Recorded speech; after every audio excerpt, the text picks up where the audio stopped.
Hello again. This is Dr. Arnie Shapiro with session 50 of my series, Breathing Easy, Brief Relaxation Techniques for Busy People. Again, we are using relaxors to induce the relaxation response and counter the stress response. Relaxors are soothers, soothing images, soothing words, soothing touch, etc. Today we will work with combining two relaxors, and they will be Relaxor Touch with Relaxor Sound. The previous session, I covered Relaxor breathing, and I talked about breaths that are direct or indirect. So active and passive breathing has been discussed in the previous episode. Today, we're going to discuss the two new relaxors that I just said. And as far as relaxor sound, I'm going to play you a sample of an artist that I've enjoyed for 30 plus years, and he specializes in music for relaxation. And his name is Deuter. So it's the Pandora Deuter channel, Deuter. He has done so many great albums in relaxation music. You could also search for music for relaxation and get a number of other sources. But I'm going to start playing you Deuter. And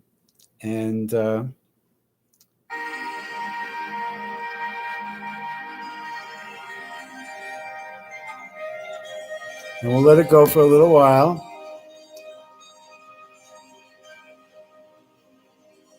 Just listen for maybe 20 seconds, and then I'll start talking again.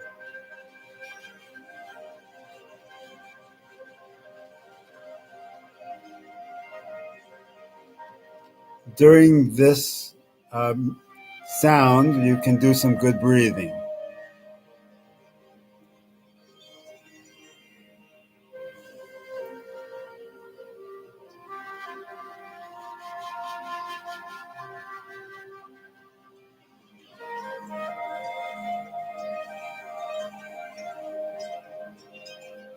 Okay, so we're going to combine relaxor sound. I'll put it a little bit further in the distance, and combine it with relaxor touch.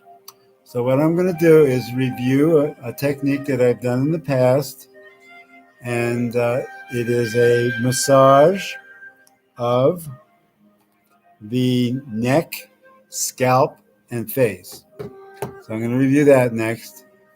And we will start with the neck.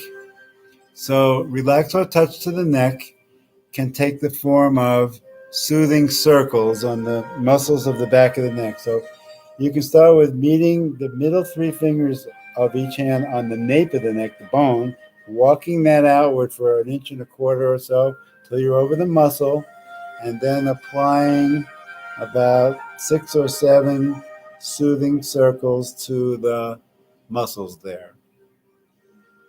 You can do good breathing during this. Then you can raise the position of your fingers 1 finger's width or 1/2 inch higher on the muscles and do 6 or 7 soothing circles there. You choose the depth of the pressure of your fingers.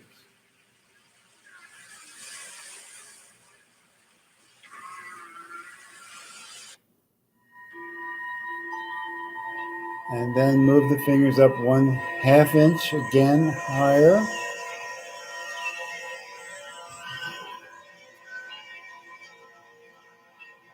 And the circles there. And then on the next raise of your fingers, you probably will encounter the scalp, and you can continue circles there, but they will be in the form of a shampoo I'm going to turn the music off because it's getting a little distracting to me. All right. So you're on the scalp and you're doing shampoo circles on the bottom of the scalp in the back. Now you're going to work those circles up the back of the scalp. And I'm going to just give you, let's say, a request to not care about your hair. You'll fix it up later. And get the fingers to reach the top of the back of the scalp and then work the circles into the sides of the head.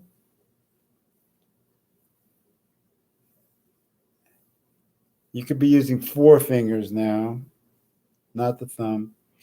And, cover the whole sides of the head with the shampoo type motion. Again, you choose the depth of pressure.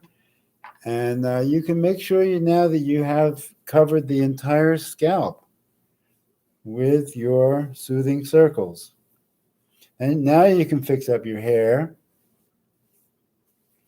And now we're going to work with the face. And we'll start with imagining we have a jar of actor's makeup, a small jar of actor's makeup in our hand. Take the cap off, dig in and get a wad of actor's makeup, share it with the other hand, and start applying the actor's makeup to the forehead.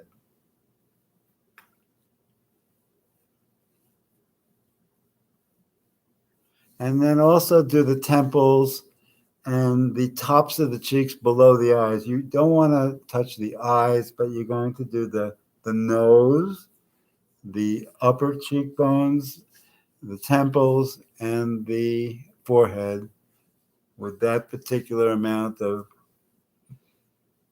makeup. Okay, now you're going to dig in and get a little bit more makeup, share it with the other hand, and you're going to do the bottom half of the face, starting with the bottom of the cheekbones. You can skip the ears. You can do the upper lip skin, but don't touch the lips. And you could work around the mouth and do the chin area and the jawbone area. So you have been applying the actor's makeup to your whole face, but not the most sensitive parts.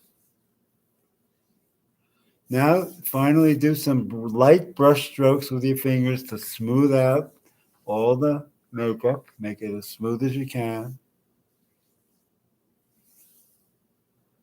And then pause there and just notice the sensations that you've created in your neck, your scalp, and your face. So I'm guessing you have a little bit more warmth in these areas. They feel more alive and they feel more relaxed. Now I'm going to add a couple of strokes to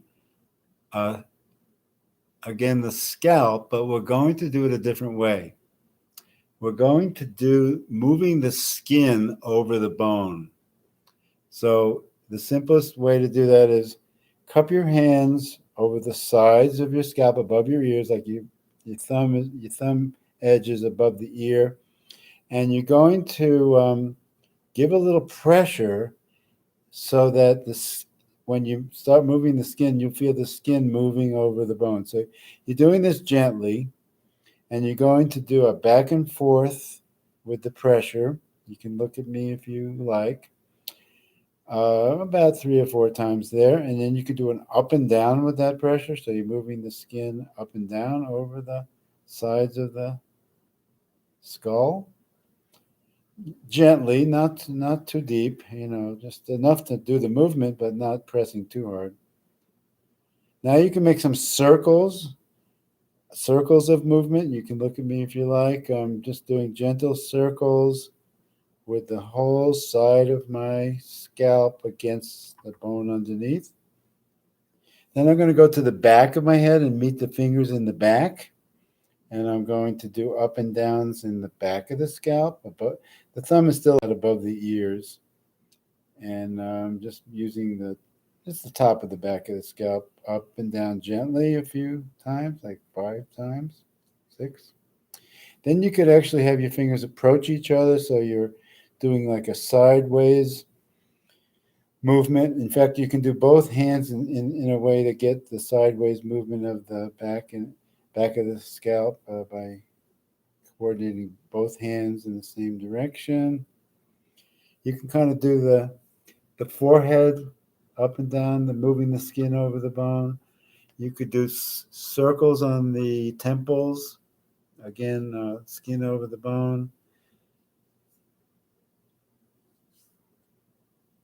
And then you could do light strokes again. And what I'm going to suggest now is what we're doing here is a thing that I describe as self-nurturance, being kind to the self. You can put your hands down now.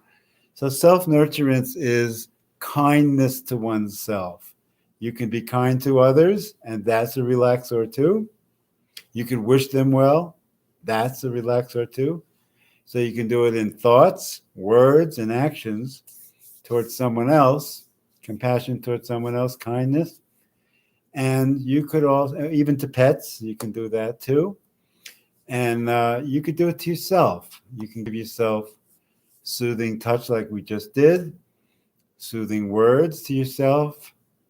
And it's under the, let's say, descriptive term of self-nurturance. That's the term I like to use. And all relaxation techniques involve self-nurturance. All relaxors are being kind to yourself. So anyway, that's where I'll end it. I'll see you next time. Namaste.